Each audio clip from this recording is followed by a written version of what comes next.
Popek, bonjour. Nous sommes dans le cadre du festival Quartier du Livre, les librairies éphémères, et j'ai vraiment le grand honneur de pouvoir vous poser quelques questions aujourd'hui.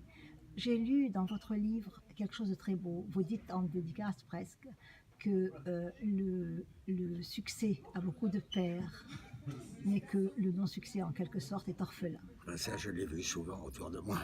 Et puis, je l'ai vu avec moi aussi. Et puis, ça, vous le voyez chez les hommes politiques plus que chez n'importe qui. Hein.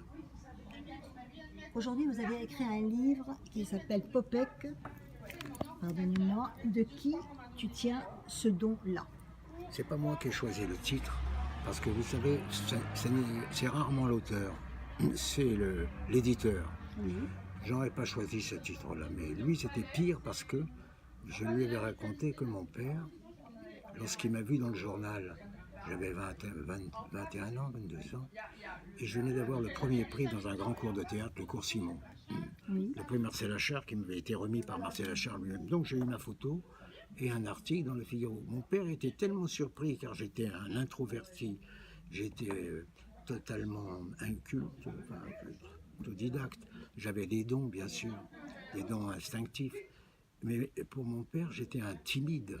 Oui. Il ne comprenait pas. Et il m'a dit, avec l'accent, son accent que j'imitais parfaitement, je me demande de qui tu tiens cette don-là. Il réfléchit, il me dit, ça ne peut pas être de moi.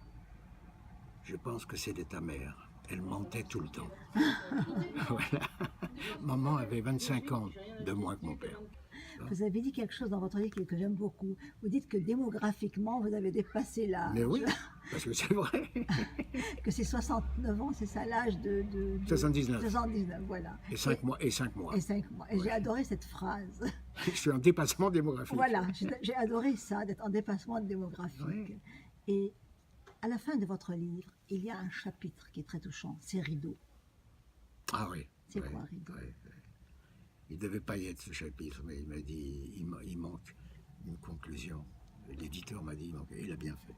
Il manque une conclusion. D'abord, je lui ai dit non, le livre il est complet, il ne manque pas de conclusion, c'est comme ça. Et puis il a insisté. Alors, j'ai dit, bon, que dirons-nous de Rideau? On va se mouiller un peu. Se mouiller, c'est-à-dire se décortiquer, quoi. Tant pis, j'ai plus rien à perdre, voilà. Et encore, je n'ai pas dit l'essentiel. Il y a des choses qu'on ne dit pas. Vous savez ce qu'on dit? Freud a dit « L'âme d'autrui est une forêt obscure où il faut pénétrer avec précaution. » En tout cas, aussi, je suis très émue, pardonnez-moi, je parle très spontanément. À la fin, aussi, on a l'impression que vous refermez le livre, bien sûr, la vie continue, tout est là, et vous avez envie de vivre et de mordre la vie à pleines dents. C'est ma seule drogue. Voilà. C'est ma seule drogue. Je ne sais rien faire d'autre, rien d'autre. Si j'avais su faire quelque chose d'autre, il y a longtemps que j'aurais changé, mais je ne sais rien faire d'autre. Ma grande chance, c'est que je n'ai jamais fumé et je ne bois pas. Et donc j'ai perdu beaucoup d'amis qui buvaient, qui sont sortis, des grands artistes, qui sont sortis une fois avec moi, mais pas deux. Parce que là, quand vous ne buvez pas, celui qui boit, il s'en rend très vite compte. Quand vous ne prenez pas le troisième verre, je me souviendrai toujours de mon ami Bachelet, nous étions à l'île Maurice, et je reprenais un troisième verre de vodka. Oui. Et j'ai dit au maître d'hôtel, donnez-moi un verre d'eau. Ça semble être de la vodka. J'en avais déjà bu 2 verres.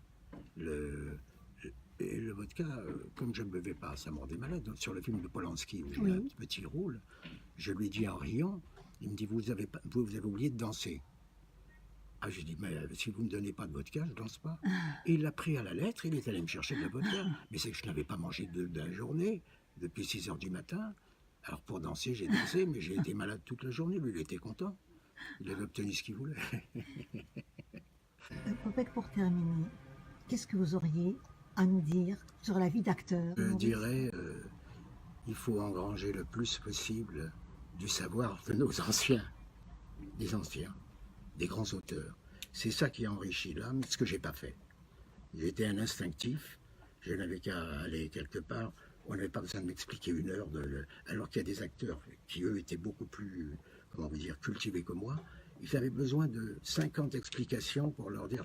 Moi, je ne comprenais pas parce qu'on n'avait pas à me le dire 2 fois. De changer de ton, de changer le regard, on n'avait pas à me le dire 2 fois. Mais je me suis dit tout simplement parce que je ne citerai pas de nom.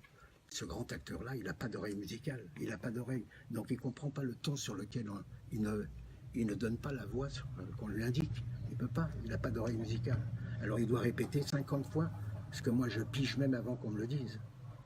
Vous avez parlé à votre chapeau dans votre livre, ce chapeau qui vous a accompagné partout. C'est un miracle ce chapeau, c'est un Oui. miracle, bien sûr. C'est un miracle, parce qu'il se met dans tous les sens, il est rafistolé de partout, n'importe voleur. Donc, un jour, ma femme m'a dit, elle avait une belle boîte de maquillage, une grosse boîte comme ça, elle a vidé sa boîte. Elle dit, il y en a marre, ce chapeau, tout le mal que tu lui fais de le transporter n'importe comment, aux États-Unis, à Montréal, en Nouvelle-Calédonie. Elle m'a donné la boîte, et hop, le chapeau, il a adopté la boîte tout de suite. J'y vais avec mon chapeau. Mais il n'y a pas longtemps, il y a même pas une dizaine d'années.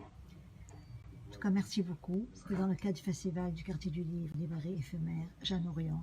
Et vraiment, merci. Vous ne m'élevez rien, allez pas les sauvages. Vraiment.